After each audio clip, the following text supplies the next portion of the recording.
Hello everyone, आज आहे वटपौर्णिमा. तर वटपौर्णिमेच्या सगळ्यांना शुभेच्छा माझ्याकडून. तर सकाळी लवकर उठले आणि आज शाळा पण होती, तर मुलाचं लवकर आवरून द्यावं लागलं आणि त्याच्यानंतर तो शाळेत गेला. त्याच्यानंतर मी माझं घरातलं सगळं आवरलं, फरशी सगळं आवरून घेतलं पहिले आणि हजबंडसाठी नाश्ता वगैरे केला, त्यांना नाश्ता दिला आणि त्याच्यानंतर मी माझं आवरलं आणि लगेच प्लेटची तयारी केली. तर इथे प्लेटमध्ये मी काय काय सामान घेते आहे तर ते मी तुम्हाला दाखवते आहे.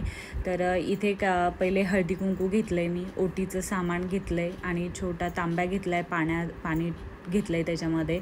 त्याच्यानंतर खडीसाखर किंवा काही जे अवेलेबल असेल मिठाई वगैरे ते घ्यायचं आहे.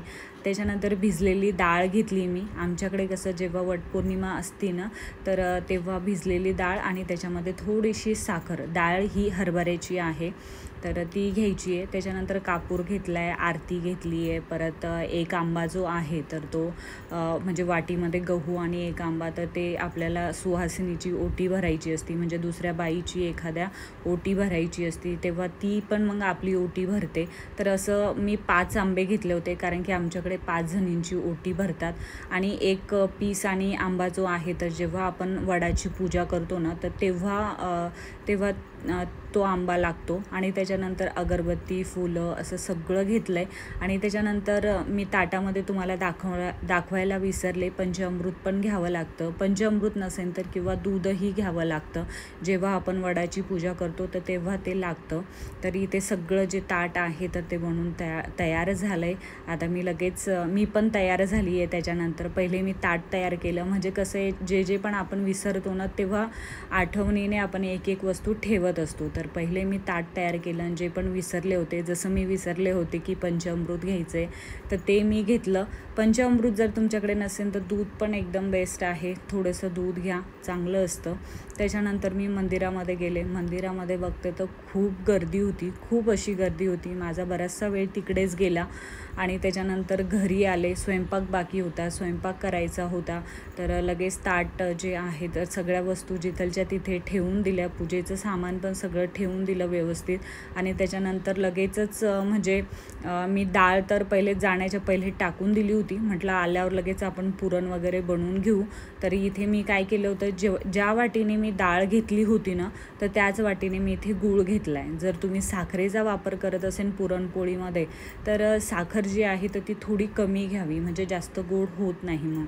तर इथे जितकी डाळ घेतली होती तितकंच मी गूळ घेतला आहे तर तो त्याच्यामध्ये टाकला आहे. छान असं शिजवून घ्यायचं आहे आणि चांगला गूळ विरघळल्यानंतर काय करायचं आहे ना की विलायची आणि जायफळ याला चांगलं असं बारीक कुटून घ्यायचं आहे, परत त्याला चांगलं परतून घ्यायचं आहे. आणि परतल्यानंतर जेव्हा पण तुम्ही पुरण शिजवताय तर तेव्हा तूप किंवा तेल असं टाकलं ना तर एकदम मऊ असं पुरण होतं, खूप छान लागतं, चवीला पण खूप छान लागतं. तर जेव्हा पण तुम्ही, जर तुमच्याकडे तूप नसेल तर तुम्ही तेलही टाकू शकता, पण थोडंसं का होईना तेल टाका, खूप छान मऊ असं पुरण जे आहे तर ते बनवून तयार होतं आहे.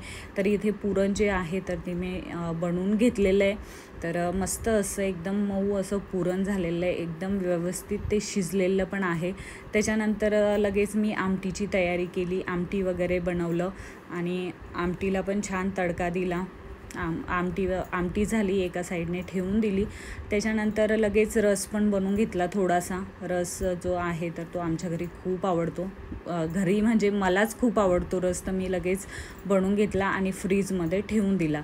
रसाचं मला आठवणच नव्हती म्हणून मी नंतर, नाही तर मी काय करत असते स्वयंपाक करताना पहिलेच रस बनवून घेते, म्हणजे रस जो आहे तर ते जेवण म्हणजे स्वयंपाक होईपर्यंत छान असा थंडा होतो आणि थंड रसच छान लागतो जेवणासोबत खायला. आणि त्याच्यानंतर मी एकदम सिंपल अशी भेंडीची भाजी बनवते आहे. तर मोठ्या कढईमध्ये तेल टाकलं आहे, जिरा, मोहरी आणि कमी तिखटवाली हिरवी मिरची टाकली आहे, कारण की माझ्या मुलाला भेंडी तर आवडती पण तिखटवाली भेंडी नाही आवडत. तर त्याच्यासाठी मी मस्त अशी कमी तिखटवाली भेंडी बनवली आहे. तर हळद टाकली आहे, मीठ टाकलं आहे आणि चांगलं त्याला परतून घेतलं आहे. थोडासा कढीपत्ता टाकला होता जेव्हा जिरा मोहरी टाकली ना तर तेव्हाच. तर इथे भेंडी जी आहे तर ती पण बनवून तयार झाली आहे. इथे मी काही तळीव पदार्थ बनवते आहे, जसं उडदाचं पापड झालं, कुरडई आणि अजून तांदूळाचा पापड, भजे वगैरे सगळं मी बनवून घेते आहे.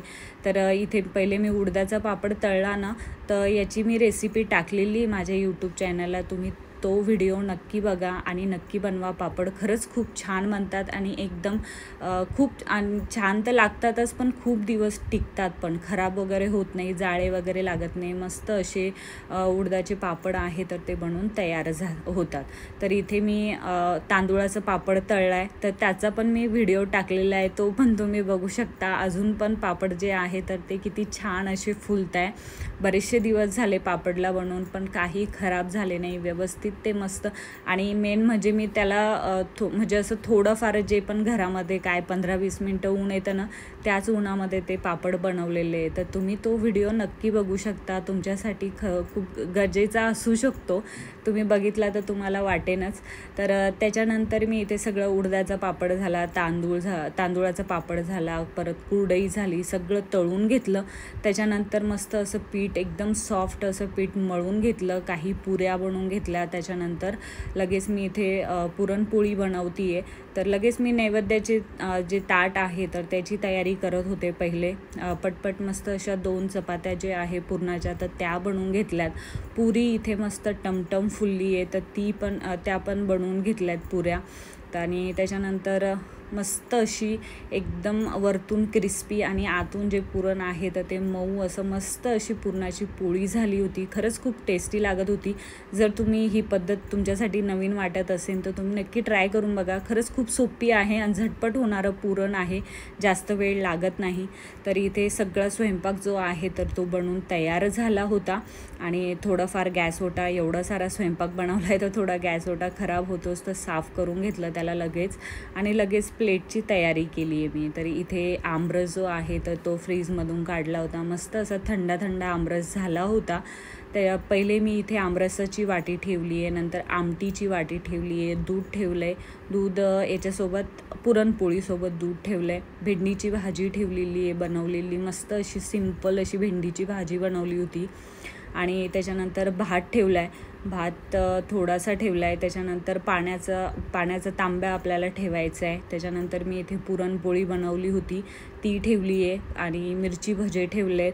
आणि जी पुरी बनवली होती ना टमटम फुगलेली, ती पण मस्त अशी ठेवली मी, भजे ठेवले आहेत. आणि त्याच्यानंतर हिरव्या मिरच्या थोड्याशा तळल्या होत्या मी तर त्या ठेवल्यात. आणि त्याच्यानंतर तांदूळाचा पापड, उडदाचा पापड आणि कुरडई हे सगळं मस्त ताट जे आहे तर ते देवासाठी बनवलं आहे मी. म्हणजे जे आज वटपौर्णिमा आहे तर मस्त अशी म्हणजे सगळं देवांना आपण कसं नैवेद्य वगैरे दाखवतो तर मी हे एकच ताट दाखवते मस्त असं नैवेद्याचं, आणि एक तुळशीला नैवेद्य ठेवते. तर असे 2 ताटं करत असते मी. आणि मस्त देवाची पण पूजा वगैरे केली, सकाळी पूजा केली होती. त्याच्यानंतर आता नैवेद्य दाखवला आहे. तर खूप मस्त वाटत होतं कारण की आज वटपौर्णिमा आहे. तर वर्षातून हा एकच दिवस असतो जो की आपण आपल्या नवऱ्यासाठी उपवास पकडतो, वडाची पूजा करतो. तर आजचा दिवस माझा खूप छान गेला. तुमचा कसा गेला हे मला कमेंटमध्ये नक्की सांगा. आणि प्लीज चॅनलला सबस्क्राईब करण्याचं विसरू नका आणि व्हिडिओला पण नक्की लाईक करा. तर चला मग, मस्त अशी तुमची पण जी पूजा झाली ते पण मला सांगा नक्की. स्वस्त रहा, मस्त रहा, चांगलं जेवण करा. थँक्यू.